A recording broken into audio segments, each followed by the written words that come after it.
Welcome to our daily reflection for this Thursday, July 18th. And today Jesus gives us a great promise that's a bit paradoxical. And what does that mean? Well, he promises to give us rest, but we have to do something. There's a particular thing we have to labor and work at.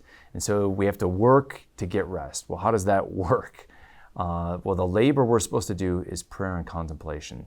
And so in the first reading we have from the prophet Isaiah, we get to hear in on Isaiah's own contemplation and prayer and the fruits of that prayer, and how he talks about how by contemplation and quiet and prayer, he realizes that God is the desire of his heart and that he yearns for God and that God is the one who gives peace to us. And so that comes out of the fruit of his contemplation and prayer.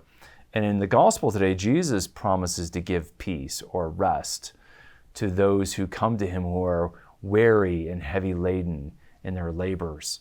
And so Jesus invites us to come to him to receive rest. But how do we come to Jesus to receive that rest and that peace?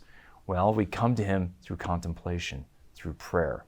And so we have to do the opus Dei, so to speak. That means in Latin, the work of God, of prayer and worship and liturgy, in order to encounter Christ and to receive the grace of peace.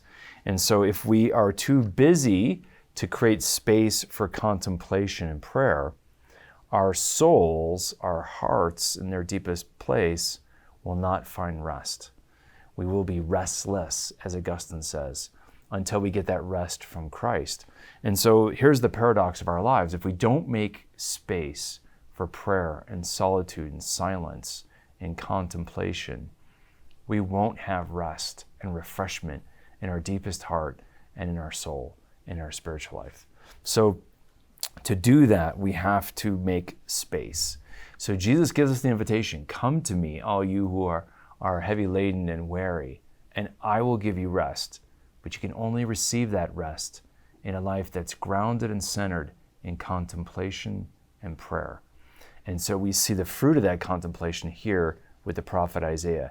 He creates the space to pray, to contemplate. And in that prayer and reflection, he knows and he acknowledges that God is the one who gives peace, who gives rest, and that God is basically the yearning of his deepest heart.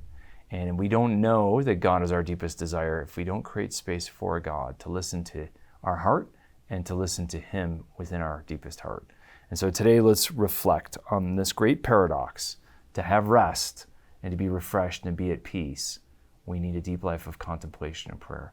And that is why the saints don't get burned out, because they live in that deep contemplation, so that even if they're heavy laden and burdened, they're not burned out because they find their rest in Christ.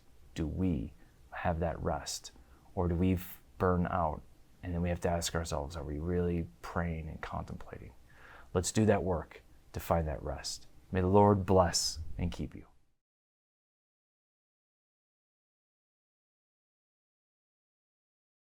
This daily reflection is brought to you thanks to the generous support of the Mission Circle. Join the Mission Circle to help Catholics worldwide understand, live, and share their faith. Sign up at missioncircle.org today.